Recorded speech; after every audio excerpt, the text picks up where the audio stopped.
새 찬송가 370장, 구찬송가 455장 찬양합니다. 주 안내에 있는 나에게 딴 셈에 소랴 십자가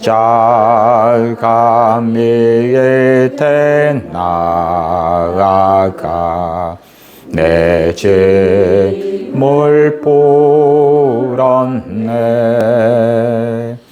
주님을 찬송하면서 할렐루야 할렐루야. 내 앞길 멀고 험해도 나 주님만 따라가리. 그 두려움이 변하여 내게도 되었고 전날에 한숨 변하여 내 노래 되었네. 주님을 찬송하면서 할렐루야 할렐루야. 내 앞길 멀고 험해도 나 주님만 따라가리. 내 주는 자비하셔서 늘 함께 계시고 내 공피 바람을 아시고 늘 채워주시네.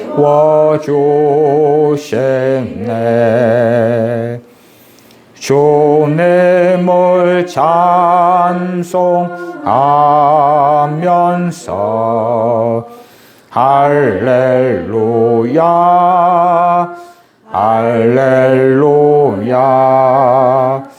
내 앞길 멀고 험해도 나 주님만 따라가리. 내 주와 맺은 언약은 영불변하시네. 그 나라 가기까지는 늘 보호하시네.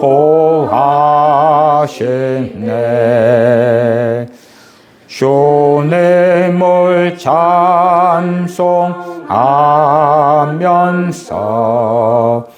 할렐루야 할렐루야. 내 앞길 멀고 험해도 나 주님만 따라가리.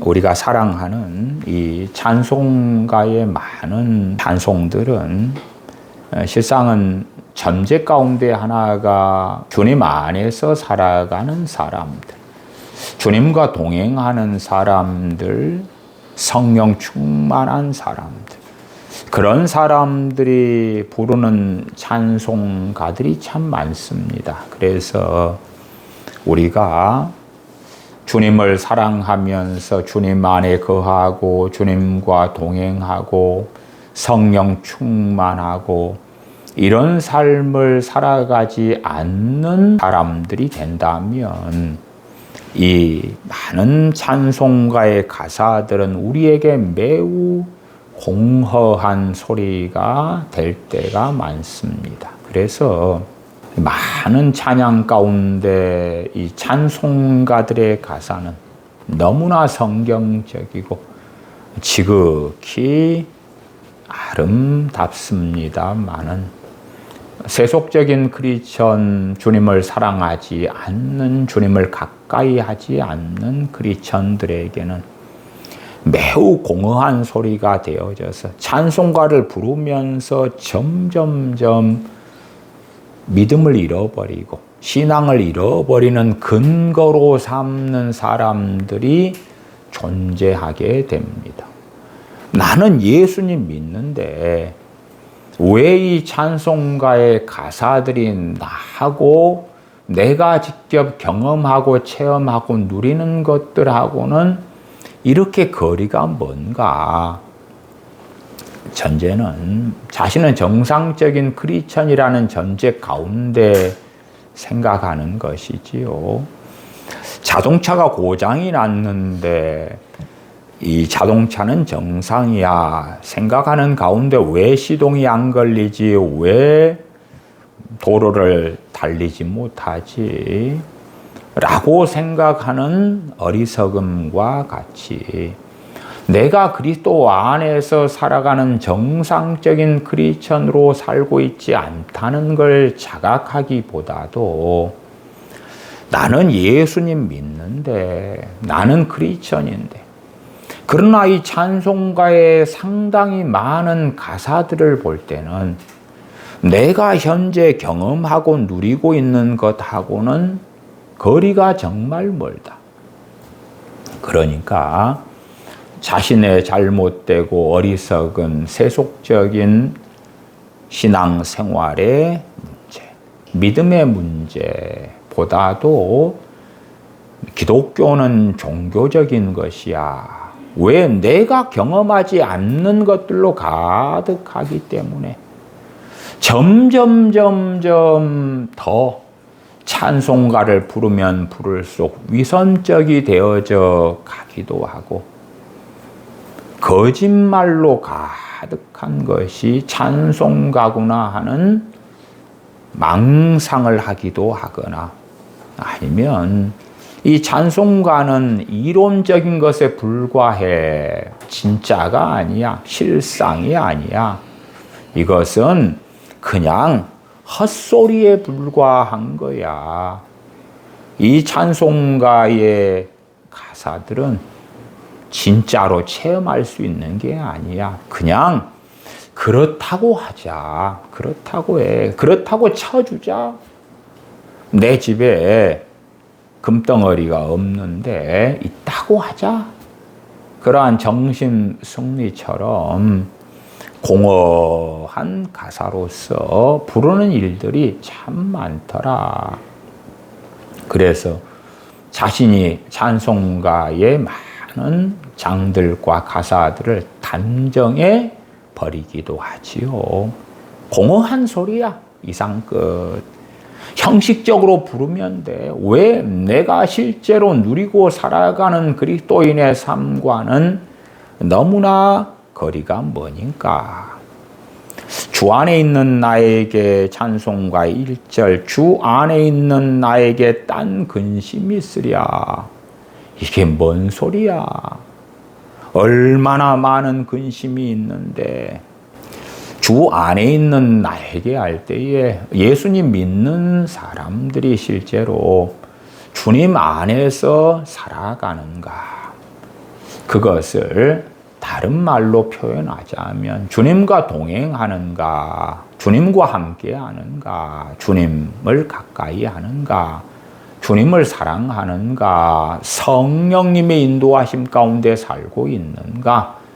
성령 충만한 삶을 살고 있는가를 이야기하는 것인데 어리석은 그리스도인들은 나는 예수님 믿었어. 그러니까 나는 주 안에 있어.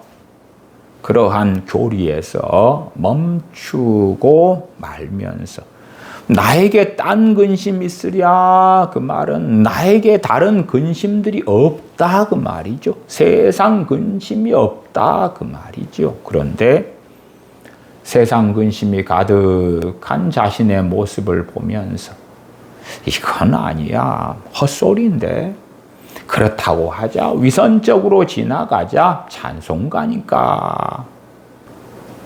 십자가 밑에 나아가 내 짐을 풀었네.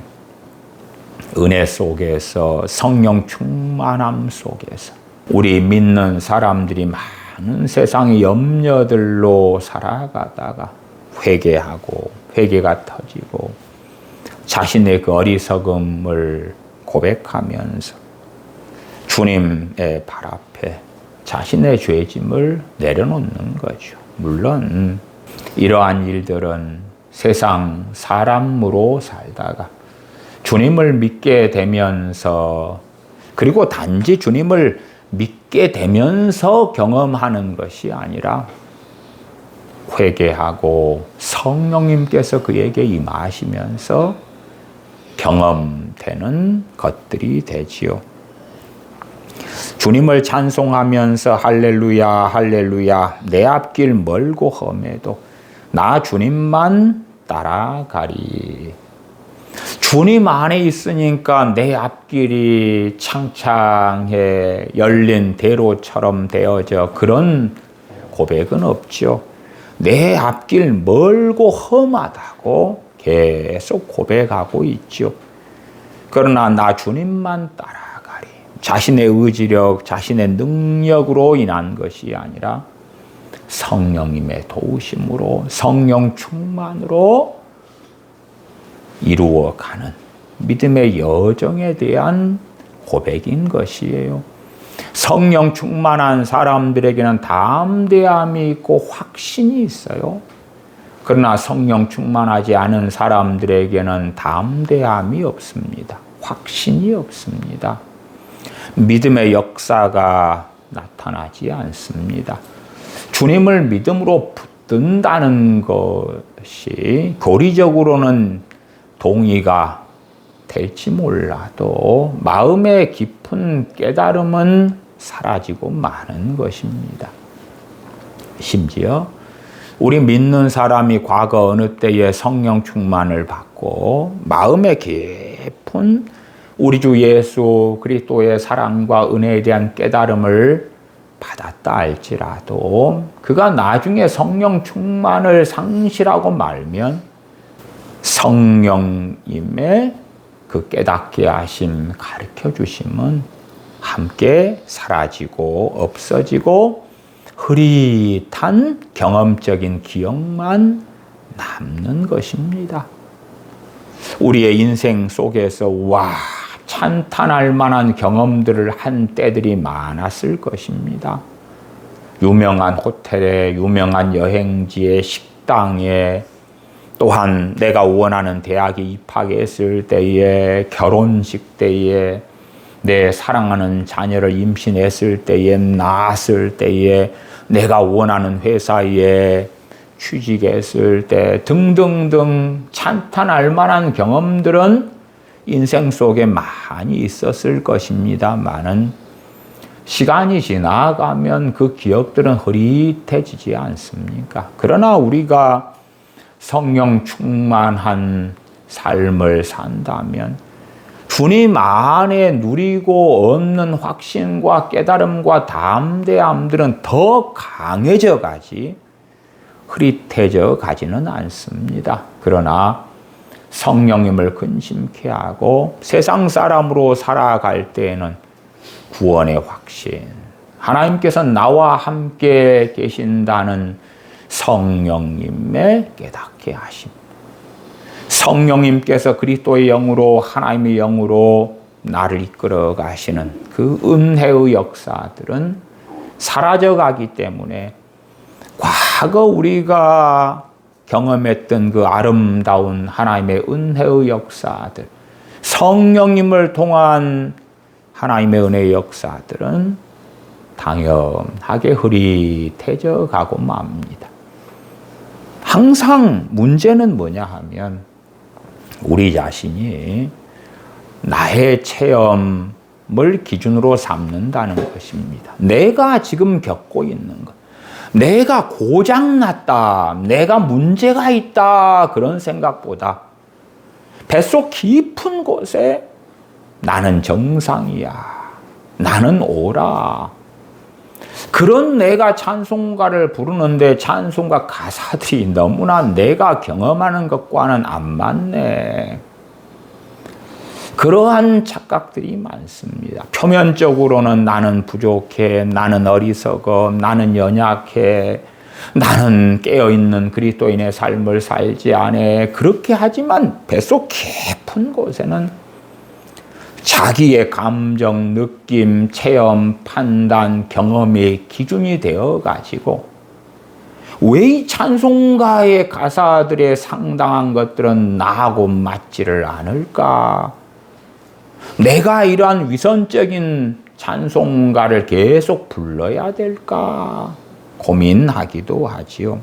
2절에 그 두려움이 변하여 내 기도되었고, 두려움들이 있다가 은혜가 임하니까 성령님께서 역사하시니까 회개가 터지고 두려움이 기도로 하나님을 의뢰하고 찾고 구하는 기도로 바뀌는 거죠. 어떤 대한민국의 아주 큰 초대형 교회에서는 주일날에 목사님이 강단에서 주님을 사랑하십니까? 물으면 교인들이 주일 낮 예배 때 이구동성으로 응답합니다. 아멘. 그러면 목회자는 여러분이 주님을 사랑하시는 줄을 믿습니다. 주님의 사랑이 여러분과 함께 할 것입니다. 이런 식으로 선포와 선언을 해주기도 합니다. 그래서 그런 것처럼 우리는 주님을 사랑하지 않으면서도 주님을 사랑한다고 스스로 속이는 일도 참 많습니다. 어떤 부부가 있다고 합시다. 착각 속에서 부부가 사랑한다고, 나는 아내는 남편을 사랑한다고 착각도 하지만 함께 있는 시간이 즐겁지 않다면 사랑하고 있는 건 아닐 것이다. 마찬가지로 부모 자식 간에도 자식이 부모와 함께 있는 게 즐겁지 않다면 사랑의 관계는 무너진 거죠. 부모도 자식과 함께 있는 것이 즐겁지 않다면 사랑의 관계는 무너진 거죠. 책임과 의무의 관계가 중심일 뿐이지 사랑의 관계는, 연인으로 이야기합시다. 사랑의 관계가 뜨겁다면 함께 있는 시간이 너무나 즐거워서 평생 함께 있고 싶어서 약혼을 하고 결혼을 하겠지요. 그러나 연인으로 몇 년 지냈는데 함께 있는 시간이 다툼이 일어나고 힘들고 괴롭고 그러면 사랑의 관계는 깨어진 거지.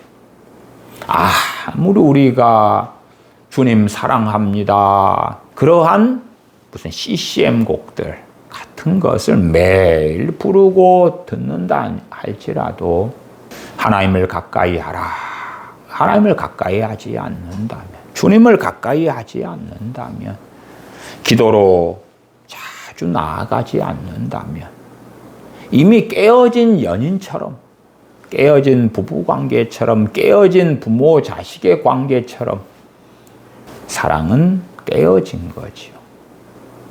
그러나 주님, 나는 주님을 사랑해요, 복음성가나 CCM 같은 것을 부르면서 자기를 속이고 착각할 때는 정말 많더라. 그래서 자신이 경험하는 것, 자신이 생각하는 것, 판단하는 것을 기준으로 삼는 오만과 교만은 유감스럽게도 우리들 뱃속에 견고한 진을 치고 있는 많은 일들을 봅니다. 물론 우리 대다수는 자신의 뱃속의 진실에 직면하지는 못할 때가 많지요. 3절, 내 주는 자비하셔서 늘 함께 계시고 주님께서 나와 늘 함께 계신다는 것을 어떻게 누립니까? 성령 충만을 통해서 누리죠. 성령 충만을 통해서. 내 궁핍함을 아시고 늘 채워주시네. 주님께서 산상수훈에서 아버지 하나님께서 하나님의 자녀들인 너희를 돌보신다는 것. 너희는 많은 참새보다 귀하다고. 하나님께서 들의 풀도 먹이고 입히신다고. 참새도 돌보신다고. 하물며 너희일까 보냐고. 말씀하시는 것은 우리가 주님 안에서 살아갈 때에 성령 충만한 삶을 살 때에 누리는 것이지요. 그러나 자신은 정상적인 주님께서 말씀하신 크리스천이라는 전제 가운데 왜 내 궁핍함을 아실 텐데 늘 채워주시지 않지? 그러한 어리석음. 나아가서 사도 바울은 때에 따라 굶주렸고 헐벗었고 목말랐고 핍박을 받았죠. 그러나 그러한 것들을 통하여 하나님의 뜻이 이루어지는 것을 알았던 사람이 사도 바울이죠. 그러면 사도 바울도 내 궁핍함을 아시고 늘 채워주시네. 어느 때예요? 내 때가 아니라 하나님의 때에. 하나님의 때에 채워주시는 것을 항상 누렸을 것이다. 4절 내 주와 맺은 언약은 영불변하신 이 확신과 담대함이 있는 거예요. 왜? 주님과 함께 거하니까. 성령 충만하니까. 그 나라 가기까지는 늘 보호하시네. 자신의 삶 속에 하나님의 보호하심, 성령님을 통하여 주님께서 내주하시는 것을 누리는 이 확신과 은혜 속에 사는 사람의 고백인 것입니다. 찬송가에 많은 장들이 이런 게 많아서 많은 크리스천들은 찬송가를 부르면서 내가 지금 체험하는 것, 누리는 것과는 상관이 없네. 공허한 이 소리를 그렇다고 치자. 그럴 경우들도 아주 많습니다. 우리 믿는 사람들이 성령 충만에 대하여 많이 오해하기도 하고 또한 간절히 바라지 않기도 합니다. 그냥 옵션으로 생각해서 자동차의 한 옵션처럼 그래도 돼, 안 그래도 되고 그런 가운데 살아가는 사람들이라면 성령 충만한 그 사람과는 거리가 참 멀 것이고 주님께서 하신 약속들을 누리는 것과는 매우 거리가 먼 삶을 살고야 말 것입니다. 오늘 본문 요한복음 7장을 시작하십시다. 요한복음 7장의 본문에서 시작합니다. 요한복음 7장 37절부터 39절까지 제가 읽습니다. 명절 끝날 곧 큰 날에 예수님께서 서서 외쳐 가라사대 누구든지 목마르거든 내게로 와서 마시라. 나를 믿는 자는 성경의 이름과 같이 그 배에서 생수의 강이 흘러나리라 하시니 이는 그를 믿는 자에 받을 성령님을 가리켜 말씀하신 것이라. 예수님께서 아직 영광을 받지 못하신 고로 성령님이 아직 저희에게 계시지 아니하시더라. 아멘. 아멘. 요한복음 7장에 주님께서 38절에 말씀하신 것처럼 나를 믿는 자는 성경의 이름과 같이 성경은 이사야 12장 3절에 증거된 말씀입니다. 그 배에서 생수의 강이 흘러나리라. 이 말씀은 어떠한 말씀인가? 명백하게 오순절 성령님의 강림에 대한 말씀이 가장 가까운 직접적인 주님께서 가리키시는 것입니다.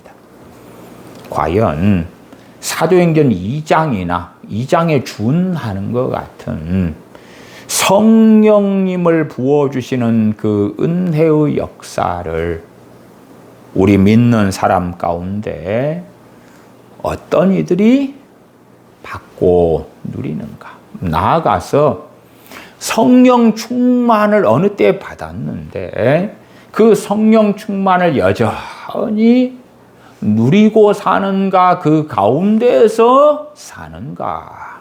이 생수의 강 할 때에 이 강은 헬라어로는 복수형입니다. 영어로 한다면 리버스, 강들이죠, 강들. 생수의 강이 흘러나니까 그 강이 여기저기 뻗쳐가는 것입니다. 뻗쳐가요. 생수의 강, 생수의 강들이 흘러나리라. 아무리 풍부한 강이라도 그 강물이 말라버리면 어찌 됩니까? 주님께서 말씀하신 것은 나를 믿는 자는 그 배에서 생수의 강이 흘러나리라. 계속되는 흘러넘치는 강물을 말씀하시지요. 유감스럽게도 우리 많은 믿는 사람들은 이 요한복음 7장에 주님께서 말씀하신 성령님을 보내심, 성령님을 부어주심에 대한 말씀을 우리 주님을 믿으면은 그냥 자동적으로 되어진다 하는 망상으로 해석해 온 일들이 너무나 많지요. 그래서 은혜를 잃어버린 성령 충만하지 않은 그리스도인들이 얼마 전에 우리가 불렀던 주 안에 있는 나에게 딴 근심 있으랴 하는 내용의 가사처럼 요한복음 7장에 오늘 본문을 읽는다 그럴 때에 내가 현재 크리스천으로 누리는 것과는 아무 상관이 없네. 이 공허한 주님의 말씀이구나. 그러고야 맙니다. 성령님의 사역에 대하여 20세기 최고의 설교자인 영국의 마틴 로이 존스 목사님의 설명으로 성령님의 사역에 대한 간략한 이야기를 해드리겠습니다. 첫 번째, 성령님의 사역은 성령님의 내주하심입니다. 성령님께서 믿는 자에게 내주하시는 것. 종교개혁자 존 칼빈은 명백하게 밝힙니다. 성령님의 내주하심은 구약시대나 신약시대나 동일하다. 중생하지 않고는 하나님의 자녀가 될 수 없기 때문에 주님께서는 요한복음에서 니고데모에게 너가 이스라엘의 선생이면서 거듭남 중생을 알지 못하느냐 책망하셨죠. 구약의 성도들, 하나님의 백성들도 거듭나야지만이 구원을 받는 것이고 그렇기 때문에 중생한 하나님의 백성은 구약시대든 신약시대든 성령님께서는 내주하신다라고 종교개혁자 존 칼빈은 정확히 바르게 증거합니다. 구약시대에 중생한 거듭난 자에게 성령님께서 내주하셨다. 주님을 믿는 주님의 제자들에게 과연 성령님께서 계셨느냐 할 때에 초대교회 교부들이나 종교개혁자들 그 누구라도 동의하는 것은 성령님께서 그들에게 계셨다 하는 것입니다. 그래서 조금 있다가 이 39절 같은 말씀이 왜 하반에 성령님이 아직 저희에게 계시지 아니하시더라 그렇게 말씀했는지도 설명해 드리겠습니다. 성령님께서 그들에게 주님의 제자들에게 계셨는데 나아가서 우리 주님께는 한량없는 성령님의 임하심 가운데 충만하심 가운데 주님께서 사역하셨는데 왜 성령님께서 그들에게 아직 계시지 않았다고 말씀하시냐? 그러니까 우리가 말씀을 깊이 있게 이해하려 함보다 단순하게 좀 무식하게 열심히 성경을 읽는 사람들은 자기만의 이상한 판단과 성경 해석과 몽상 속에 쉽게 빠집니다. 단지 무지하게 나는 알아 하는 어리석은 내 판단 가운데 자기의 어리석은 확신을 강화시키는 방식으로 성경을 많이 읽어 나는 이 구절을 암송하고 있어 하는 맹신 속에 들기보다 과연 무슨 의미일까? 성령님의 내주하심은 구약이든 신약이든 동일하다. 그러나 동일하면서도 차이는 있다. 구약은 일시적으로, 신약은 항구적으로. 구약은 특정한 사람들에게, 신약은 믿는 자들에게 보편적으로 더 확실하게 나아가서 능력의 부어주심의 극단적인 차이. 우리 주님께서는 구약에서도 사역하셨죠. 말씀하셨죠. 그러나 요한복음 3장 16절처럼 하나님이 세상을 이처럼 사랑하사 독생자를 주셨으니 할 때에 독생자를 주심은 공적인 하나님의 선언이고 주심처럼 오순절의 성령님의 강림은 또 다른 보혜사로서의 공적인 사역의 선언과 시작이지 구약에나 혹은 오순절 이전에 성령님께서 사역하지 않으셨다는 이야기는 절대 아니다. 그에 대해서는 초대교회 교부들 그 누구나 종교개혁자들 그 누구나 동의하는 바다. 성령님의 사역의 첫 번째는 성령님의 내주하십니다. 모든 참된 그리스도인들에게는 성령님께서는 이미 내주하신다. 이 성령님의 내주하심은 중생과 동시에 이루어진다. 구약의 성도들도 중생과 동시에 성령의 내주하심이 있었고 주님의 제자들 사도들에게도 오순절 이전에 성령님의 내주하심이 있었다. 종교개혁자 존 칼빈도 명시적으로 이야기합니다. 그래서 우리는 단지 성령님의 내주하시는 성령님의 사역에 대한 말씀이 요한복음 7장 오늘 본문의 말씀이 아니라는 걸 알 수가 있는 거예요. 두 번째, 로이드 존스 목사님이 이야기하는 성령님의 사역은 성령님의 은밀한 각성 사역이다.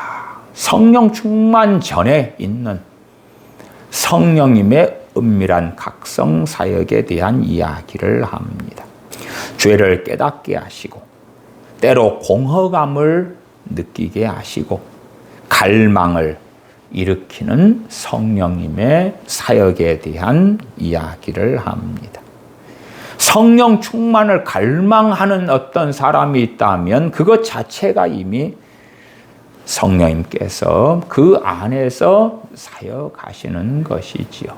저도 1987년 제가 교회 교육관에 누워서 자려고 하고 있을 때에 교회 집사님들이 모여서 저 교육관 앞쪽에서 기도회를 가지고 계셨어요. 저는 뒤쪽에서 혼자 다음날 학생의 여름 수련을 가려고 일찍 짐을 챙겨와서 혼자 누워서 있을 때에 그리고 그들 가운데 교만에 대한 이야기가 나왔는데 성령님께서 제게 역사하셨어요.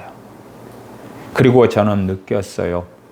저 집사님들이 모여서 교만에 대한 이야기를 하고 있는데 교만한 자가 나구나라는 이 성령님의 은밀한 각성사역, 성령님께서 저를 조명하시면서 저를 깨닫게 하시는 그 은혜가 있었어요.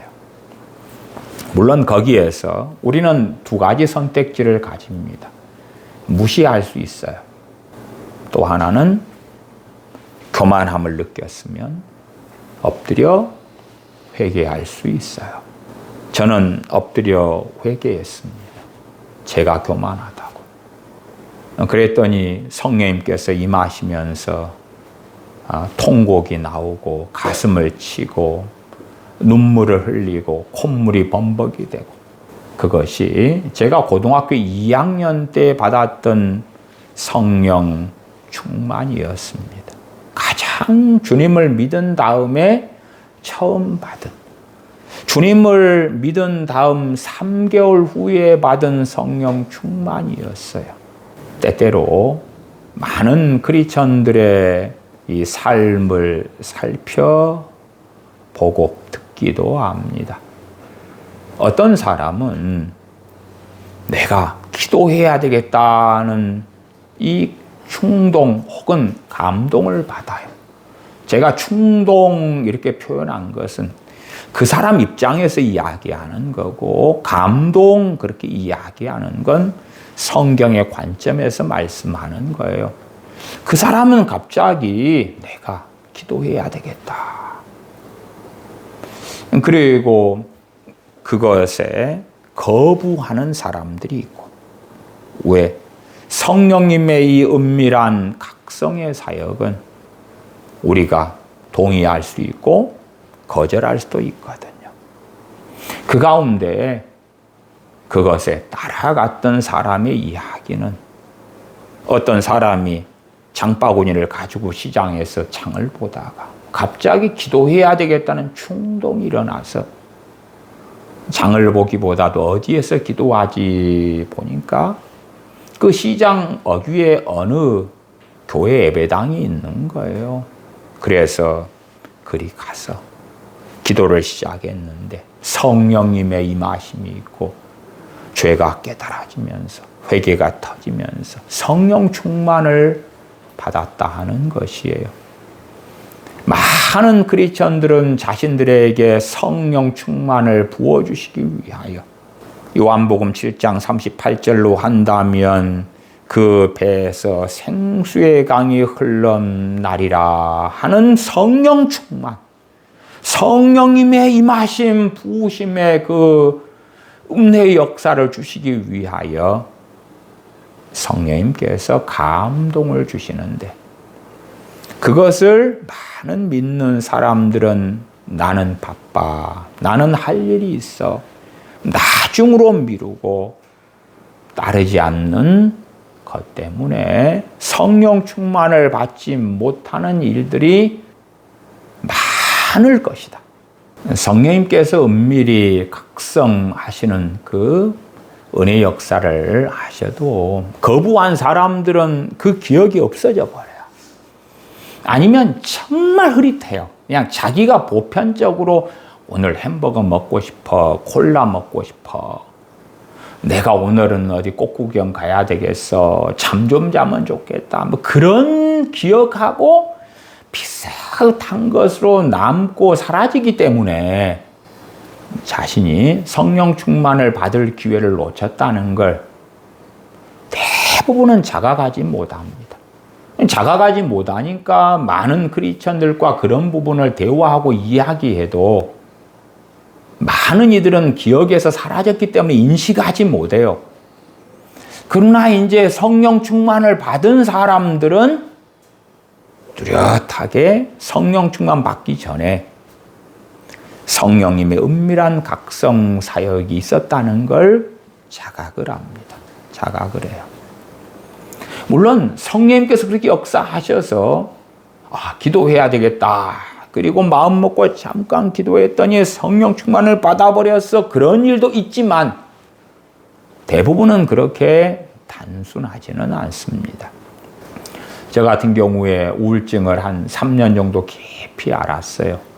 우울증을 앓으니까 대낮에는 움직일 수 없는 거예요. 사람들이 다 잠든 한밤중 밤 11시, 12시나 되어서 밖을 나가는 거예요. 그리고 배회하고 산책을 하고 돌아오고 그렇게 밤낮이 바뀐 삶을 많이 살기도 했어요. 그러한 많은 죄 가운데 어리석음 가운데 살다가 제게 기도할 마음을 주시는 거예요. 그리고 기도를 시작했을 때에 마귀는 역사하고 짓눌리고 기도는 되지 않고 그러나 포기하지 않게 하시는 은혜를 주시는 거예요. 기도를 하려고 엎드려 있지만 기도는 못하는 가운데 하루 종일 보내요. 이게 보통의 성령님의 주시는 도우심과 은혜가 없다면 기도를 5분을 하고 기도가 안 되면 그만둘 거 아니에요. 물론 저는 많은 경우 그렇게 했어요. 그러나 기도할 마음을 주시고 그에 따라서 순종하여 기도를 시작했을 때는 기도를 5분 할 때 기도가 안 되고 무엇을 기도할지는 모르고 그러나 은혜로 포기하지 않게 하시는 거예요. 하루 종일 졸든지 엎드려 있는 거예요. 단지 입에서 주여 소리도 잘 나오지 않는 거예요. 근데 그것을 30일을 그렇게 견디고 할 수 있게 은혜를 주시는 거예요. 30일을, 한 달을. 만 한 달 그렇게 했을 때에 회개가 터지고 성령 충만을 부어주시는 거예요. 하나님의 주권 가운데 왜 그렇게 30일이라는 시간이 필요했는지는 몰라요. 그러나 최소한 저는 제 양심에 비추어 볼 때 그만큼 내가 하나님과 멀리 떨어졌고 그만큼 하나님을 찾지 않고 구하지 아니한 내 어리석음을 알고 있기 때문에 그만큼의 시간이 걸릴 수밖에 없었다는 당위성은 제 자신을 살펴볼 때 알아요. 저는 성령 충만을 받았다가 또 잃었다가 받았다가 잃었다가 받았다가 잃었다가 한 이 신앙의 긴 여정 가운데 많은 경험과 체험들이 있습니다. 제가 성령 충만을 잃었던 것이 그렇게 오래되지 않았을 때는 성령 충만을 상대적으로 단기간에 짧은 시간에 받더라고요. 그러나 이런 것이 오래될 때에는 마치 집이 아주 지저분한 상태, 청소하지 않은 상태로 방치되고 집에 타일은 깨지고 인테리어는 무너지고 곰팡이가 쓸고 온갖 습기가 가득하고 바퀴벌레가 끓고 그렇다면 청소하는 데는 시간이 많이 걸리겠죠. 그러나 깨끗한 집에서 하루 이틀 집을 청소하지 않았다면 금방이겠죠. 이게 성령 충만한 상태인데 그 성령 충만이 약해져 가는 경우에서 다시 강하게 되는 것은 아주 쉬울 것이다. 그러나 성령 충만을 잃어버린 다음에 시간이 많이 경과한 다음에 다시 성령 충만을 받는 것은 쉬운 일은 아닐 것이다. 그런데 우리가 나는 이렇게 사는 것에 만족해. 괜찮아. 그런 이들에게 성령님의 은밀한 각성의 사역은 쉽게 주어지지 않을 것이다. 그러나 하나님의 말씀과 내 현재의 삶을 비추어 보면서 너무나 내가 하나님과 동떨어진 삶을 살고 있고 진리와 너무나 어그러진 삶을 살고 있고 하나님을 경외하지 않는 삶을 살고 있고 그렇게 탄식하는 사람들, 이렇게 살면 안 되는데 그런 사람들. 그러나 성령님의 사역이 아니고서는 보혜사 성령님의 도우심이 아니고서는 우리는 진실로 말씀대로 살 수 없습니다. 하나님의 기준에 도달할 수 없습니다. 주님과 동행할 수 없습니다. 내 의지력으로, 내 결심으로 가능하지 아니하기 때문에 죄악 가운데 하나님의 도우심을 구하는 사람들에게 성령님께서 충만히 임하시고 역사하시기 전에 은밀한 각성의 사역을 해 주시는 것입니다. 물론 제가 성령 충만에 대한 많은 설교들에서 주님을 영접한 다음에 처음 받는 성령 충만은 아직 갓 태어난 영적인 갓난 아이이기 때문에 상대적으로 매우 쉽게 성령 충만이 주어지는 일들을 저는 많이 목격해 왔습니다. 마치 사마리아 성에 빌립 집사님이 복음을 증거하고 주님을 믿고 세례받은 사람들에게 베드로와 요한 사도가 와서 성령님 받기를 안수하며 기도할 때에 성령님을 받았던 사람들. 그러면 사도행전 8장에서 베드로와 요한 사도가 안수하고 성령님 받기를 기도해주고 성령님 임한 그 사건은 성령님의 사역 가운데 성령님의 내주하심하고는 다른 것입니다. 왜? 종교개혁자 존 칼빈이 증거하는 것처럼 성령님의 내주는 중생과 동시에 이루어지는 거거든요. 거듭남 주님을 믿고 구원받음과 동시에 이루어진 거기 때문에 이미 구약시대 성도든 신약시대 성도든 오순절 이전이든 주님을 믿은 사람들, 구원받은 사람들, 중생한 사람들에겐 성령님께서 내주하시기 때문에 그래요. 그러니까 베드로와 요한 사도가 사마리아 성에서 주님을 믿은 이들에게 안수하고 기도하면서 성령님 받기를 기도해주고 성령님께서 그들 가운데 임하신 그 일은 요한복음 7장 37절 38절과 같은 사건이고 계속 이어지는 사도행전 2장의 오순절 사건인 것이에요.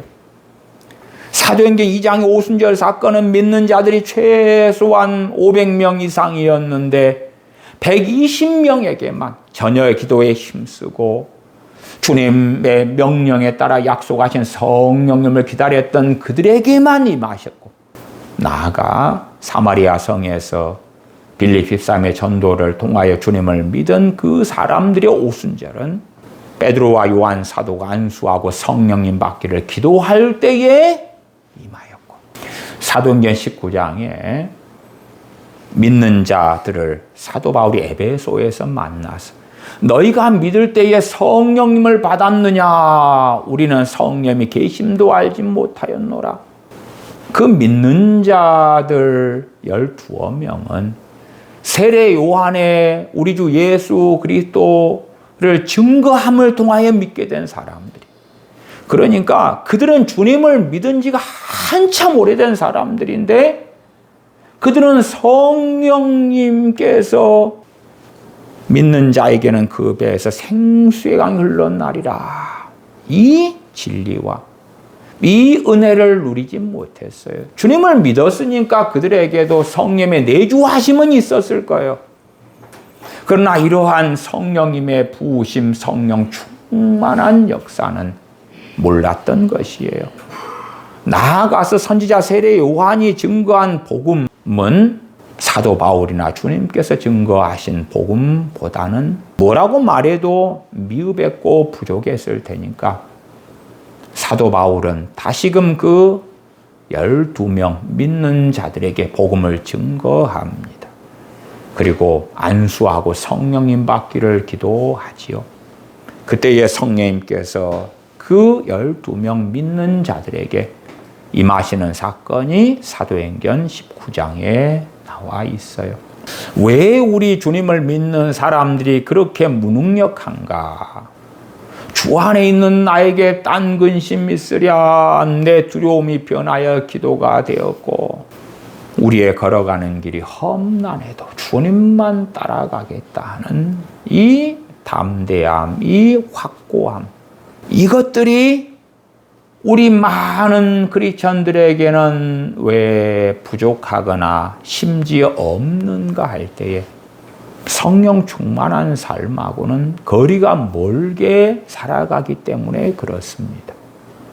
왜 하나님의 많은 약속들과 내가 그렇게 거리가 먼가 할 때에 그 이유는 우리가 성령님의 부어주심하고는 상관없는 삶을 살아가기 때문에 그렇습니다.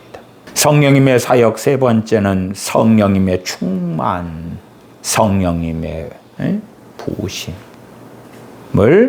로이 존스는 증거합니다. 이 성령님의 충만케 하심은 강력하고 분명한 임재의 경험으로 나타난다. 능력과 담대함, 때로 기쁨, 확신을 동반한다. 성령님의 사역 가운데 마틴 로이 존스 목사님이 이야기하는 세 번째 이 성령님의 사역. 그러나 많은 믿는 사람들은 나 예수님 믿으면 이 성령님의 사역은 내게 자동적으로 오토매틱으로 이루어질 거야 라는 망상을 하는 거지요. 심지어는 정신착란에 빠진 것처럼 이러한 성령의 역사하심이 없는데도 있다고 하자. 그냥 교리적으로 있다고 하자. 그런 일들은 너무나 흔해 빠졌습니다. 과연 우리는 주님께서 증거하신 요한복음 7장 38절처럼 나를 믿는 자는 성경의 이름과 같이 그 배에서 생수의 강이 흘러나리라 하는 것을 누리는가? 누리는 사람인가? 누리고 있는가? 마틴 로이 존스 목사님은 이야기합니다. 성령 충만은 중생시에 주어지는 성령님의 내주하고는 다릅니다. 신자에게 임하는 반복 가능하고 성령 충만을 반복적으로 받는 게 가능하고 강력한 성령의 부으심이고 증인의 능력이다. 사도행전 1장 8절에 오직 성령님이 너희에게 임하시면 너희가 능력을 받고 예루살렘과 온 유대와 사마리아와 땅끝까지 이르러 내 증인이 되리라. 단지 예수님을 영접하고 믿기만 하면 그리스도의 증인된 삶이 가능해. 예수님을 영접만 하면 능력을 자동적으로 받게 돼가 아니란 이야기입니다. 아니란 이야기예요. 구약시대든 신약시대든 거듭난 자, 중생한 자, 믿는 자에게는 성령님이 내주하셨다고 종교개혁자 존 칼빈은 명확하게 반복적으로 가르쳐 왔습니다. 그건 당연한 진리입니다. 당연한 진리입니다. 그러나 구약의 성령님의 내주와 신약의 성령님의 내주하심, 나아가서 오순절 이후로 성령님의 공적 사역의 시작, 믿는 자에게 능력을 부어주시는 것, 권능으로 임하시는 것, 충만케 하시는 것, 그러한 것들은 구약에서 부분적으로 일시적으로 성도들이 누리는 것과는 너무나 다릅니다. 이제는 주님을 믿는 모든 사람들이 성령 충만을 받을 자격을 우리 주 예수 그리스도의 대속의 은혜를 통해서 가지게 되었습니다. 자격을 가지게 되었다는 것하고 그것을 자동적으로 누린다는 것은 전혀 다르지요. 여러분에게 어떤 경품 추첨에서 상품권이 나왔다고 합시다. 그걸 장롱 안에 가만히 놔두면 상품이 돌아옵니까? 그렇지 않지요. 그런 것처럼 자격이 있다는 것하고 그것을 누리는 것은 다른 이야기지요. 어떤 고아가 입양되었는데 자신의 신분의 변화를 잘 알지 못하는 상태에서 그 아이는 입양된 가정에서 고아처럼 살았더라. 쫓겨날까봐 두려워하고 벌벌 떨면서 살았더라. 그러한 입양된 아이는 새로 바뀐 자신의 신분에 대하여 제대로 알지 못하였기 때문에 냉장고에 있는 음식을 좀 먹을 때에도 참고 기다렸다가 양 엄마가 오실 때에 먹어도 되냐고 부탁하고 물어보고 그랬었더라. 혹시 밥을 먹을 때 많이 먹으면 쫓겨날까 봐 두려워하고 살았더라. 마틴 로이 존스는 성령님의 임하심, 성령 충만에 대하여 갈라디아서 3장 2절에 있는 너희가 성령님을 받은 것은 듣고 믿음으로냐 행위로냐 할 때에 성령님을 받으면 예수님 영접하고 중생과 동시에 내주하시는 성령님에 대한 말씀이 아니고 이 요한복음 7장 39절처럼 또한 사도행전 2장의 오순절 성령님의 강림처럼 또한 교회가 모여서 핍박당하는 교회가 사도행전 4장에 기도할 때에 기도하는 그들에게 성령님께서 다시 역사하셔서 충만케 하시는 그 일처럼 또한 고넬료와 그의 권속들이 모여서 베드로 사도에게 복음을 들을 때에 그들에게 성령님께서 임하시는 그 사건처럼 중생과 더불어 이루어지는 성령의 내주가 아니라 강력한 성령의 부르심이고 증인의 능력을 주시는 그 성령님의 임하심이라고 잘 설명합니다.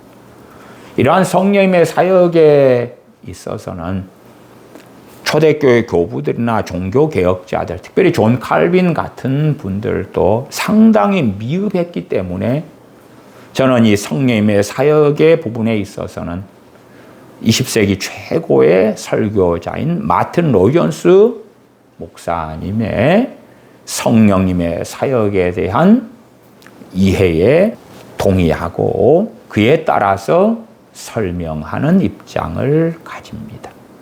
종교개혁자들 같은 경우는 성령 세례와 예수님을 영접하고 믿는 것을 동시적인 일로 설명해 왔어요.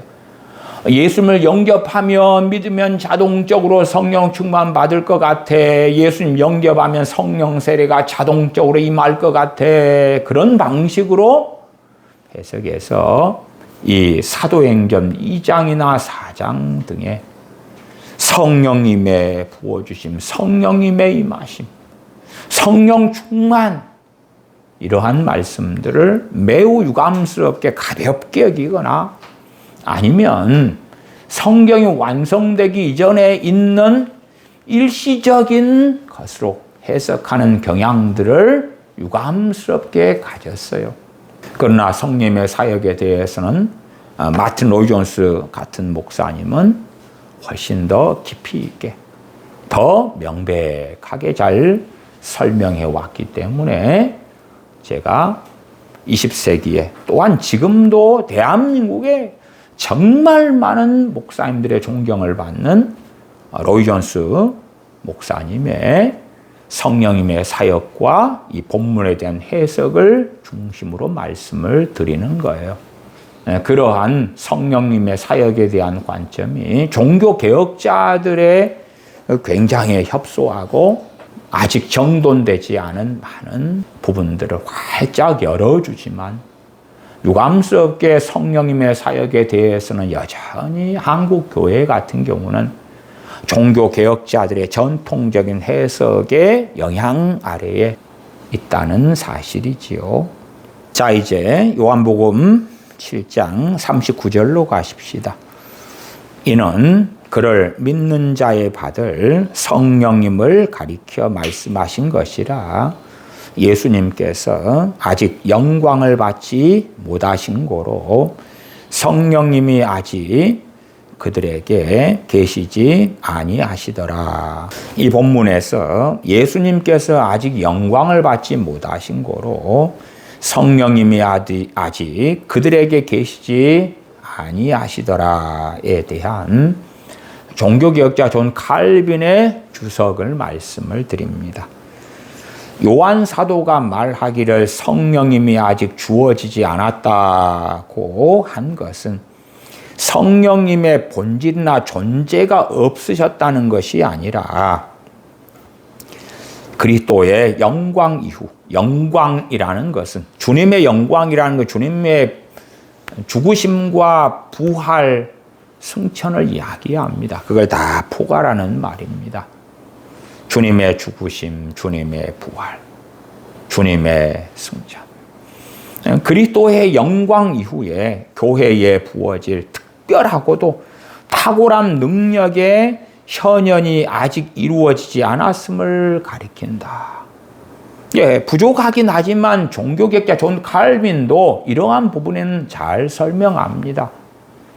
구약이든 신약이든 중생한 자에게는 동시에 성령이 내주하시는데 아직 성령님이 임하지 않았다, 성령님을 주시지 않았다는 것은 교회에 앞으로 부어질 그리스도의 영광 이후에 부어질 특별하고도 탁월한 능력의 현현이 아직 이루어지지 않았다는 것을 가리키는 것이다. 오순절 성령님의 강림은 모든 그리스도인들이 누려야 하는 것이고 그 속에서 살아야 하는 것이지, 역사적으로 2000년 전에 오순절 때에 성령님께서 120문도에게 임하신 것은 모든 믿는 자를 대표로 해서 임한 것이고 그게 아니라는 것이에요. 120문도에게 성령님께서 오순절에 임하신 것이 모든 믿는 자를 대표하는 것이면 사마리아 성에 믿는 자들에게 성령님의 임하심은 없어도 될 것이고, 왜? 자동적으로 됐다. 에베소에 믿는 자 12명에게 사도 바울이 안수하고 성령님은 받기를 기도할 필요도 없었겠죠. 왜? 믿자마자 되었다. 끝. 아니면 120문도에게 성령님께서 오순절에 임하실 때 동시에 120문도만이 아니라 당시에 주님을 믿고 있었던 남은 사람들, 최소한 380명 이상의 사람들과 에베소에 살고 있었던 그 12명이나 등등의 사람들에게 동시에 임하셨어야 되는 거죠. 그런데 그렇지 않았죠. 오순절은 각자의 오순절이어야 하는 것이죠. 또한 역사적 사건으로 끝나는 것이 아니라 에베소서 5장 18절에 명하는 것처럼 술 취하지 말라, 이는 방탕한 것이니 오직 성령의 충만을 받으라 말씀하시는 것처럼 성령 충만은 주님을 믿는 사람들에게 절대절명의 과제와 같은 거예요. 성령 충만이 없다면 주님을 믿는 우리 그리스도인들은 무능력한 거예요. 무능력해.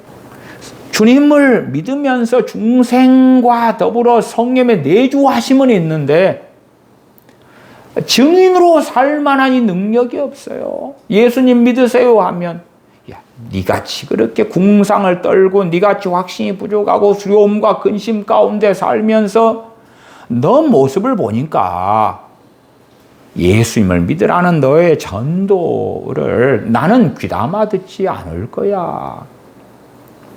그러나 어떤 복음성가에서 말하는 것처럼 넌 왜 항상 웃니? 너는 나보다 가난하고 너는 나보다 스펙도 적고 너는 나보다 못났고 너는 나보다 가문이 좋지도 않고 너는 나보다 부족한데 왜 나보다 너가 더 행복하지? 왜 나보다 너가 더 평안하지? 나는 문제가 생기면 돈이 많아서 돈으로 해결할 수 있는데 너는 문제가 생기면 너 통장에 잔고가 없잖아. 너는 가난병이니까 해결을 못할 텐데 너는 왜 담대하고 왜 더 평안해 나보다? 도무지 이해가 안 돼. 나는 공허하기 때문에 쾌락을 찾아다녀, 게임을 해, 넷플릭스를 밤낮 없이 봐, 술을 마셔, 사람을 찾고 사람과 어울려. 나는 공허하니까 애완동물을 키워. 너는 그런데 왜 나와 같은 공허함을, 나보다 더 부족한 환경, 나보다 더 부족한 재산 가운데서, 스펙 가운데서 그 공허함을 너는 없어? 너는 왜 혼자 지내도 그렇게 외롭지 않아? 나는 나이가 들어가고 늙어가면서 더 외로워. 자녀들이 전화하지 않고 방문하지 않으니까 슬퍼.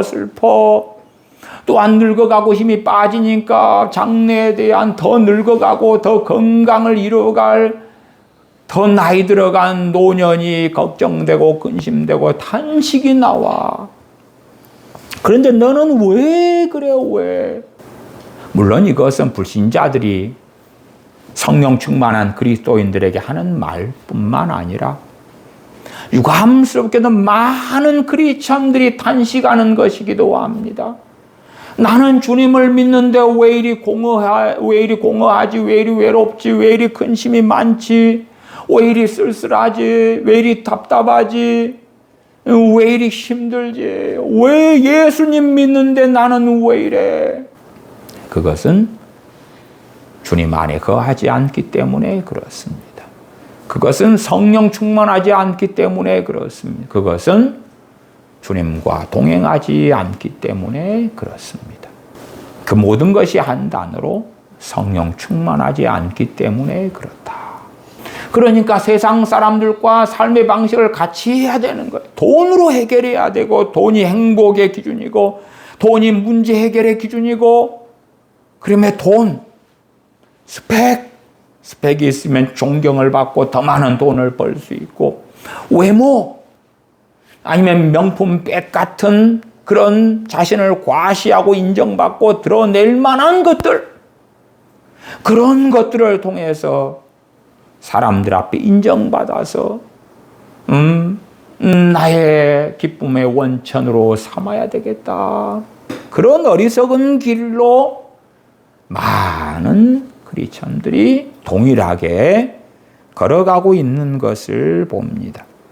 칼빈은 성령님께서는 이전에도 계셨습니다. 그러나 구약시대에든 오순절 이전에든 충만하고도 능력 있는 방식으로는 아직 임하시지 아니하셨던 것입니다. 그래서 우리가 39절 하반절에 성령님이 아직 그들에게 계시지 아니하셨더라 하는 뜻은 성령님께서 믿는 자에게 안 계셨다는 뜻이 아니다, 그 말이. 그 뜻이 아니라 생수의 강이 그 배에서 흘러나리라 하는 방식으로는 아직 임하시지 않고 사역을 개시하지 않으셨다는 거예요. 충만하고도 능력 있는 이 방식으로는 아직 사역을 시작하지 않으셨다는 것이다. 그렇게 존 칼빈은 잘 설명합니다. 로이 존스 목사님의 설명은 성령님께서 아직 계시지 않았다는 말은 성령님께서 그와 같은 능력과 충만함 가운데 드러나지 않으셨다는 것이다. 칼빈 목사님과 같은 해석을 합니다. 그러니까 우리가 이러한 요한복음 7장 39절 같은 하반 말씀을 보면서 와, 성령님은 안 계셨는데, 그러면서 구약을 보니까 사사들에게 역사하시지, 선지자들에게 역사하지, 다윗에게 역사하시지, 이상해. 그러한 창난 속에 들어가서 이때는 이렇게 믿고 저때는 저렇게 믿자, 그런 혼동 속에 거하면 안 되지요.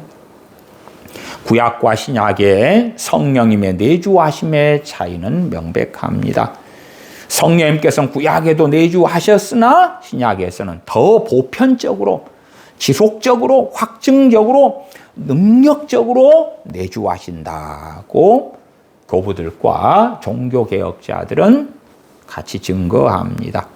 이레니우스의 증거를 보면 구약에서는 선택된 사람들에게 제한적으로 성령님께서 내주하셨지만 신약에서는 교회 전체에 풍성하게 내주하신다. 칼빈은 구약과 신약은 동일한 성령님, 동일한 구원, 구약의 성도들에게도 참된 중생을 경험한 자들에게 성령님께서 내주하셨다. 또한 성령의 내주 없이는 믿음 자체가 불가능하다고 명시합니다. 그러나 구약과 신약의 차이는 제한적이냐 보편적이냐 임시적이냐 지속적이냐 약하냐 강렬하냐 그림자냐 실체냐. 그림자냐 실체냐 그 말은 맛배기만 보느냐 아니면 그 놀라운 능력과 기름 부음을 다 누리게 되느냐 하는 것이죠. 물론 유감스럽게도 맛배기만 보는 이들이 우리 신약시대를 살아가는 대부분의 크리스천이고야 만다는 사실입니다. 마틴 로이 존스는 생수의 강이 넘쳐나리라에 대하여 설명합니다. 이는 개인의 구원을 유지하는 수준의 성령님의 임하시는 힘이 아니라 타인을 적시는 공개적이고 역동적이고 능력의 역사를 가리키는 성령님의 부어주심을 말하는 것입니다. 흘러나리라는 것은 단지 내적인 상태에서 멈추는 게 아니라 자기 안에서만 멈추는 게 아니라 외적인 영향력 가운데 성령님의 능력을 부어주심이 되는 것입니다. 그래서 이것은 오순절적인 성령님의 부어주심입니다. 그렇게 잘 설명합니다. 요한복음 14장으로 가십시다. 요한복음 14장 16절 17절 제가 읽습니다. 내가 아버지께 구하겠으니 그가 또 다른 보혜사를 너희에게 주사 영원토록 너희와 함께 있게 하시리니 저는 진리의 영이라 세상은 능히 저를 받지 못하나니 이는 저를 보지도 못하고 알지도 못함이라. 그러나 너희는 저를 아나니 저희는 너희와 함께 거하심이요 또 너희 속에 계시겠습니다. 주님께서 이 요한복음 14장 그리고 요한복음 16장 13절에도 그리하나 진리의 성령님이 오시면 그가 너희를 모든 진리 가운데로 인도하시리니 그가 자의로 말하지 않고 오직 듣는 것을 말하시며 장래일을 너희에게 알리시리라. 이 요한복음 14장과 16장의 성령님의 임하심에 대하여 또한 주님께서 중보로서 아버지께 구하여 성령님을 보내주심에 대하여 증거하고 있는데 마틴 로이 존스 목사님은 이 성령의 보내심과 임하심은 명백하게 중생과 더불어 있는 성령의 내주하심에 대한 이야기가 아니다. 하나님의 자녀로서 그리스도인으로서의 주님의 증인되는 능력이며 성령 충만에 대한 말씀이고 성령 세례에 대한 말씀이고 능력과 확신과 담대함에 대한 말씀이지 단지 주님을 영접하고 믿었기 때문에 성령님이 임하셨어 하는 내용이 아니라고 잘 설명합니다. 본문을 좀 확인하시면 17절에 저는 진리의 영이라 세상은 능히 저를 받지 못하나니 이는 저를 보지도 못하고 알지도 못함이라. 그러나 너희는 저를 아나니.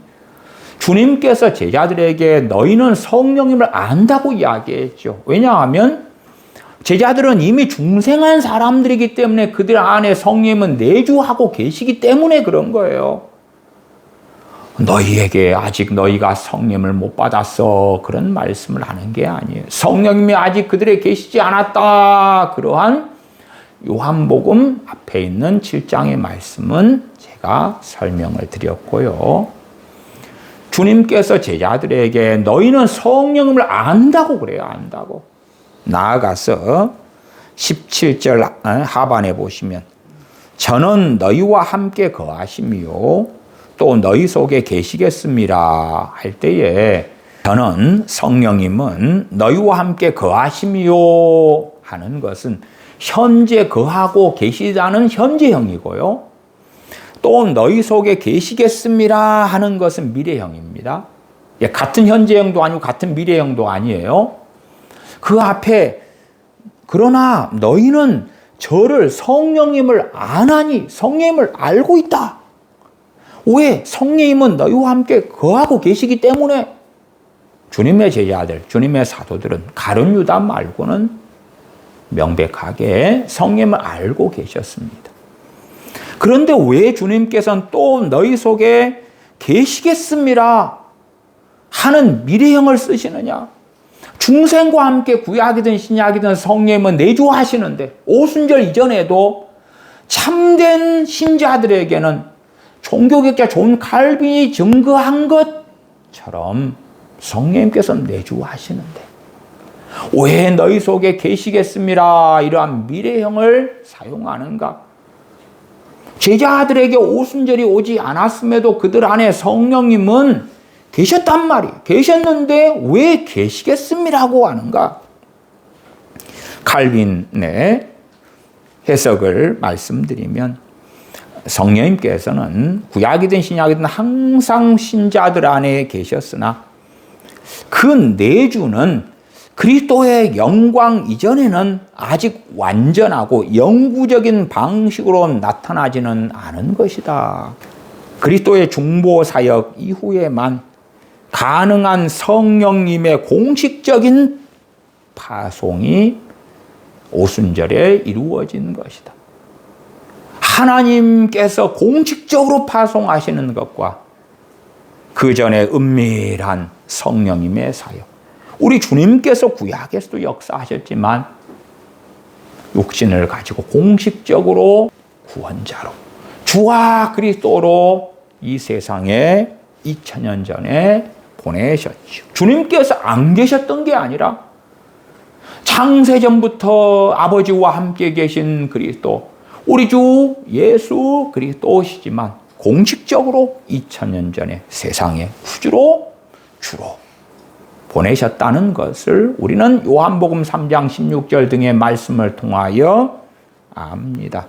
성령님을 보내심은 그리스도의 육체적 임재를 대신하는 또 다른 보혜사로서의 직무를 계시합니다.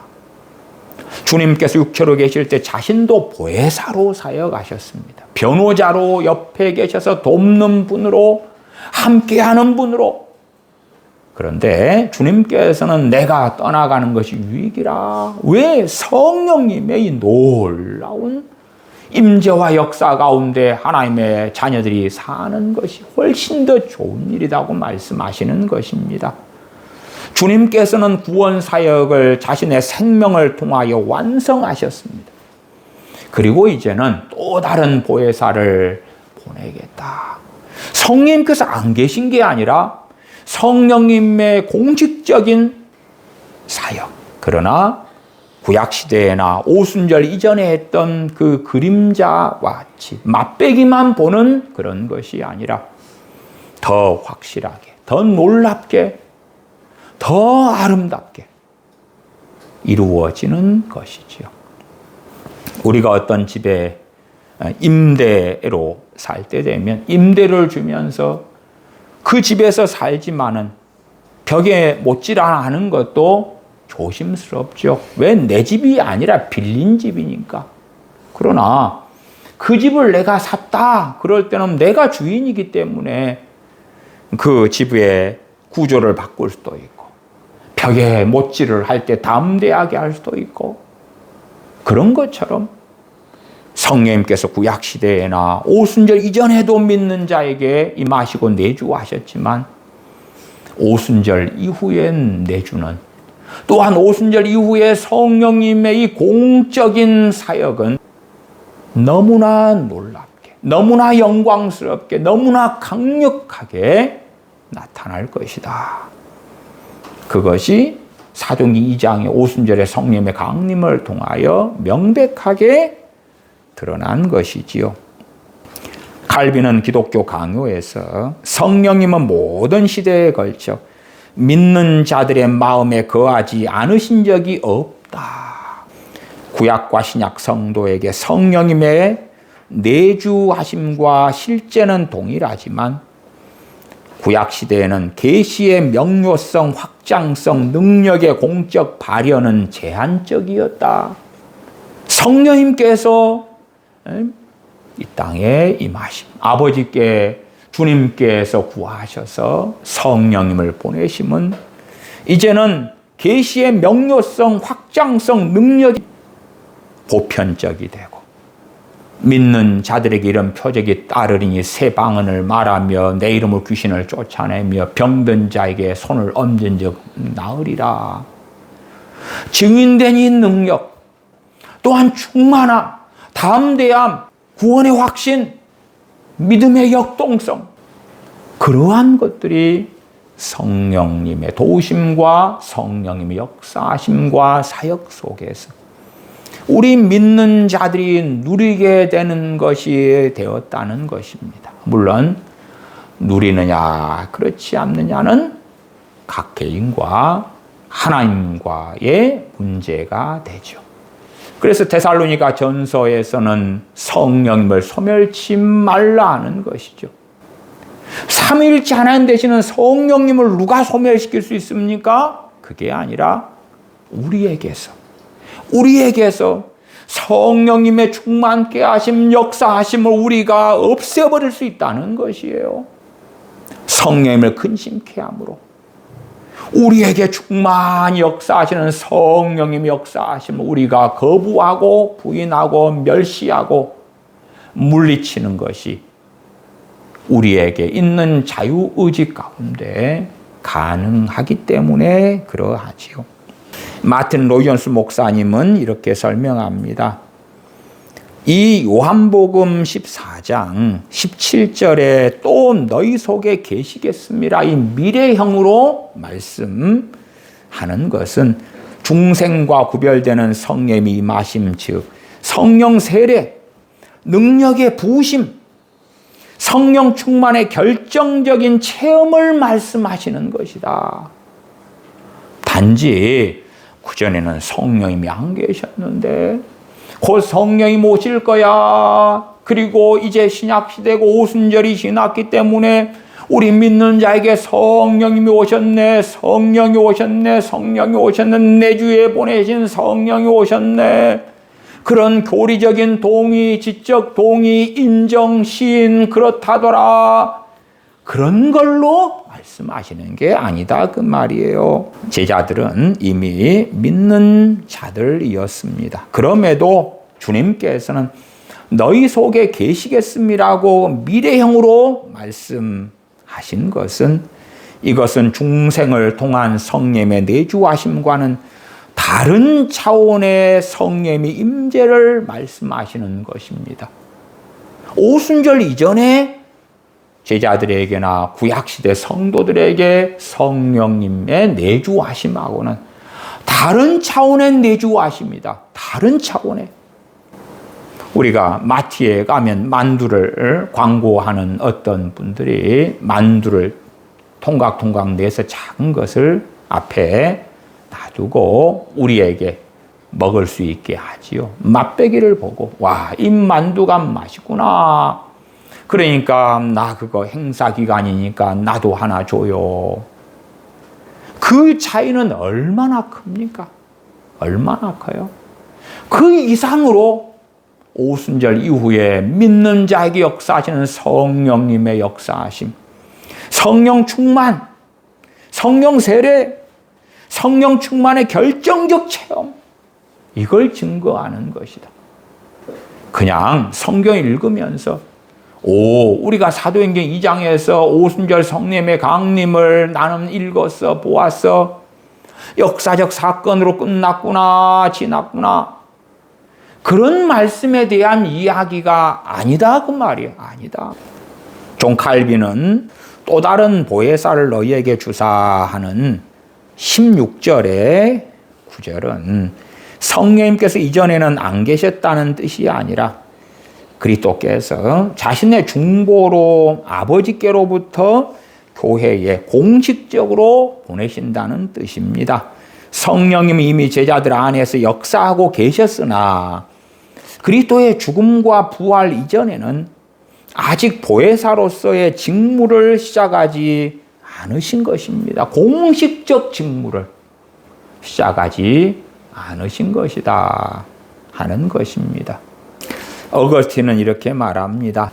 또 다른 보혜사를 너희에게 주사 영원토록 너희와 함께 있게 하시리니 해서 이 말씀은 오순절 사건의 예고로 성령님께서 이미 제자들과 함께 계셨으나 그리스도의 승천 전에는 교회의 교사, 변호자로서의 직무를 공식적으로 수행하지 않으셨던 것이고 오순절을 기점으로 공식적으로 교사로서 또한 변호자로서 위로자로서 헬퍼로서 카운셀러로서 그의 사역을 공식적으로 수행하시기 시작하신 것을 말씀합니다.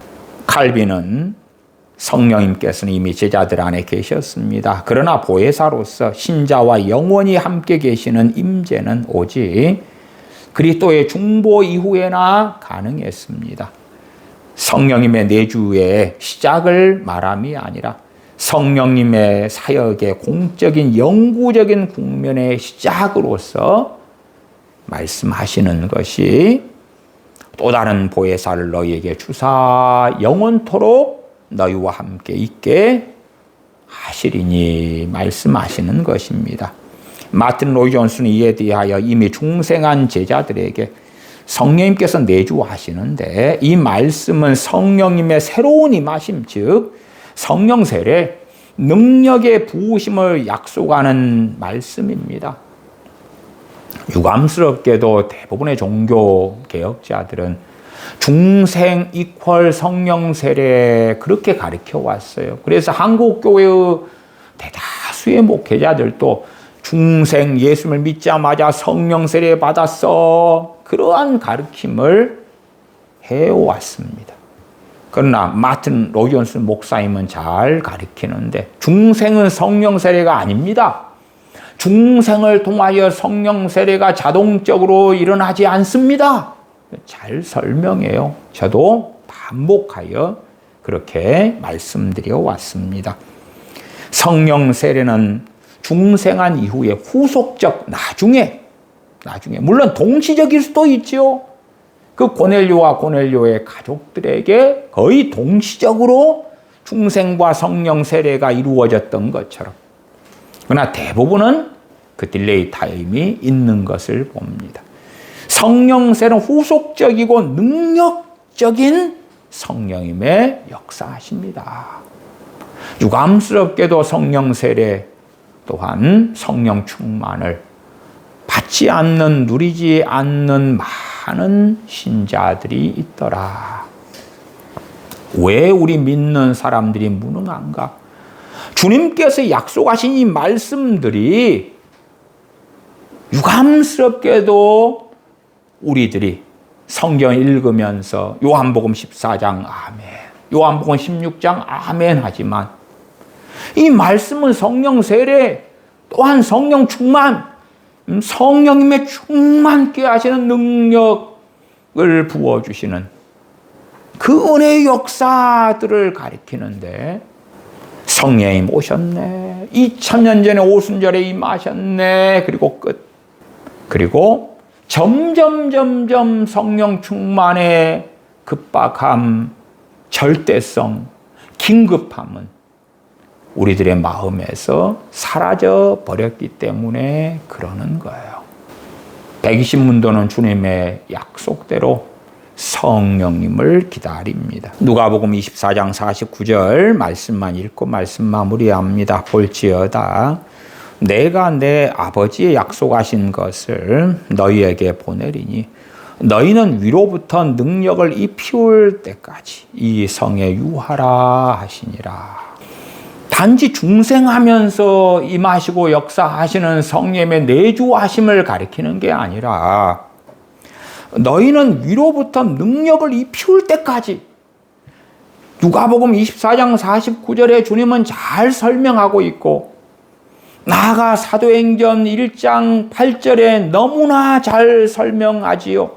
오직 성령이 너희에게 임하시면 너희가 능력을 받고, 과연 우리가 그런 상태에 있는가? 그 성령이 임하심을 통하여 능력을 받았어, 그렇다고 하자, 이론 속에 있는가? 교리적으로 동의해, 그런가? 아니면 우리에게 실체가 이루어졌는가? 진실로 그것을 누리는가? 그렇지 않는가? 그래서 성령님을 받으라고 요한복음 20장 22절에 주님께서 숨을 내쉬며 말씀하시는 것, 그 성령님을 받는 것은 주님을 영접함으로 내주하시는 성령님에 대한 말씀이 아닌 거예요. 아니요. 그러나 유감스럽게 뒤죽박죽을 만들어가지고 성령을 받으라, 받았는데요. 언제? 예수님 영접하면서요. 이상 끝. 그런 이야기가 되면 스스로 속이는 자들인 거죠. 정말 당신은 주님께서 명하신 대로 24장 49절 누가복음 24장 49절대로 볼지어다 내가 내 아버지의 약속하신 분을 너희에게 보내리니 너희는 위로부터 능력을 입히울 때까지, 위로부터 너희는 능력을 입히울 때까지 이 성에 유하라. 최소한 고린도전서 15장을 통해서 믿는 자 500여 명의 형제가 있었는데 주님 명령에 순종한 사람들은 120명. 120명은 위로부터 능력을 입히울 때까지 예루살렘 성에 거하였습니다. 그리고 53절에 보시면 늘 성전에 있어 하나님을 찬송하니라. 이 120명의 성도들은 성전에 있어서 하나님께 찬양하며 예배하며 기도했고, 또한 마가의 다락방에서 함께 모여 기도하며 기도에 힘썼습니다. 그 성전과 마가의 다락방, 그곳에서 기도하면서 열흘의 시간을 보내었습니다. 주님께서 승천하시자마자 사순절에 승천하셨는데 오순절 순자는 열 순자입니다. 40일째 승천하셨는데 50일째 성령님을 보내신 것이에요. 왜? 가시자마자 기다릴 필요도 없이, 사모함도 없이, 갈급함도 없이, 하나님께 진실한 마음으로 헌신 가운데 나아감도 없이 성령님이 임하시면 얼마나 좋습니까? 나아가서 지금 시대의 정말 우리 힘없는 연약한 세상 사람과 많은 차이가 없는 대다수의 크리스천들처럼 그렇게 살도록 두시지 마시고, 주님을 믿는다고 하자마자 위로부터 능력을 입혀주시는 거예요. 주님을 믿는다고 하자마자 종교개혁자들이 유감스럽게 잘못 가리키는 것처럼 믿자마자 성령 세례 받아버렸어. 저는 대부분은 개혁신학을 따르고 존 칼빈의 해석에 대부분 동의합니다만은 성령 세례나 성령 충만의 부분에 있어서는 마틴 로이존스에 동의하고 종교개혁자들이나 개혁신학에 동의하지 않습니다. 그 부분은 동의하지 않아요. 주님 믿자마자 성령 세례 받아버렸어. 그 말은 무슨 말이게? 믿자마자 위로부터 능력이 펴졌어. 그 거짓말에 어떻게 동의할 수 있느냐 하는 것이에요. 정말 주님 명령대로 우리는 주님을 믿고 그 다음에 아버지 약속하신 성령님을 받았는가? 어떠한 성령님요? 믿자마자 중생과 더불어 우리 안에 내주하시는 성령님 말고 동일하시는 성령님께서 우리에게 능력을 입혀주시는 그 성령님의 사역, 그것을 받은 자가 되었는가? 오직 성령님이 너희에게 임하시면 너희가 능력을 받고 예루살렘과 온 유대와 사마리아와 땅끝까지 이르러 내 증인이 되리라 말씀하신 성령님의 그 임하심이 내게 있는가?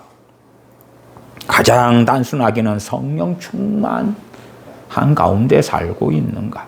있는 사람마다 지체됨이 다르지만 진실로 그 지체됨은 어떨 때에 제대로 건강하게 지체로서 살아갈 수 있느냐? 성령 충만할 때 그러는 거예요. 성령 충만할 때. 한 다리가 건강하지 않고 오른 다리가 쩔뚝거리고 다쳤다. 그럼 오른 다리가 왼 다리한테 또한 팔한테 많은 부담을 주게 되겠지요. 왜? 오른 다리가 제대로 기능하지 못하니까 지팡이를 사용해야 되고 지팡이를 오른손으로 짚고 힘은 왼다리에 대부분 들어가서 쩔뚝쩔뚝하고 걸을 테니까. 성령 충만을 받지 않는 그리스도인들은 제 기능을 할 수 없는 거예요. 지체로서 제대로 된 사역을 할 수 없는 거예요. 주님께서 보혜사 성령님을 보내시겠다는 것은 예수님 영접하자마자 중생하자마자 내주하시는 성령님에 대한 이야기가 아니고 위로부터 성령님을 통하여 공적인 성령님의 사역의 시작을 통하여 모든 믿는 자에게 있어야 될 오순절에 대한 이야기고 위로부터 능력을 입혀져야 되는 이야기고 성령 충만에 대한 이야기고 강력한 성령님의 부심에 대한 이야기다. 그러나 우리가 성령 충만에 대하여 가볍게 여기고 가볍게 여긴다는 건 뭐지요? 내 능력으로도 내 힘으로도 진리 가운데 살 수 있어. 내 능력으로도 하나님을 기쁘시게 할 수 있어. 내 이 어리석음으로도 하나님을 영광스럽게 할 수 있어. 그 오만 방자함일 뿐이다. 그러나 보혜사 성령님의 도우심과 충만하심이 아니면 하나님 뜻대로 기도하는 것 할 수 없다. 아무리 화려하고 멋진 기도에 대한 책들을 많이 읽고 기도에 대한 탁월한 설교들을 많이 듣는다 해도 가능한 일이 아니지요. 성령님께서 진리의 교사시지요. 그렇기 때문에 성령님이 아니고서 모든 진리 가운데로 우리는 걸어갈 수 없다. 그 바른 실상을 아는 것이 참된 겸손이고 그렇기 때문에 과연 나는 성령 충만한가? 나는 과연 성령의 이끄심 가운데 사는가? 나는 성령님께서 주시는 담대함 속에 살아가는가? 내 기도 가운데 성령님께서는 이끌어 가시는가? 나의 예배 가운데 나의 성경을 묵상하는 가운데 성령님께서 역사하시는가? 나의 봉사 가운데 성령님께 주시는 힘과 능력으로 나는 봉사하는 사람인가? 아니면 나밖에 없는가? 나 혼자 이리 발버둥 치고 저리 발버둥 치면서 고전하는 자에 불과한가? 성령 충만이 아니면 우리 믿는 사람들이 경험하는 건 어떨 때들은 세상 사람보다 더 비참합니다.